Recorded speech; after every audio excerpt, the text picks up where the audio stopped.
Hi friends. ఎవడెవడో కొట్టుకొని రైతులను ముంచినట్టు ఇదేం పనిరా బాబు!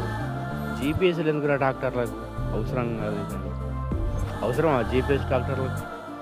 లోడ్ అయిందా, ట్రక్ సీట్ రాసుకున్నావా, పోయినావా, అన్లోడ్ చేసుకున్నావా, వచ్చేసినావా? అట్లా ఉండాలి కానీ జీపీఎస్ ట్రాకులు పెట్టి లోడ్ చేసి ఆడ దించచ్చుడు ఇవన్నీ ఎందుకు? రైతులను ముంచడానికి కాకపోతే. అరే ఎవడు చూడు రైతులను ముంచేటోడే కానీ రైతులకు ఇంత సాయం చేద్దామని చూసేటోడు అయితే ఈ ప్రపంచంలో ఎవరు లేరు. 5-6 నెలలు కష్టపడి పండించిన పంటకు ఇవన్నీ అవసరమా? మొన్నటి రకనేమో బత్తాలకు, యూరియా బత్తాలకు లైన్లు ఉండాలి. లైన్లు పోగా ఇంకా మన బుక్కు చేసుడు, ఎక్కడత్త అక్కడికి పోయి తీసుకాసుడు, ఇవన్నీ. ఇప్పుడు ఈ జీపీఎస్ ట్రాకులు ఇంకా తర్వాత ఇంకెన్ని పెడతారో అసలు అర్థమే అవుతలేదు రాజకీయాలు ఏంటియో.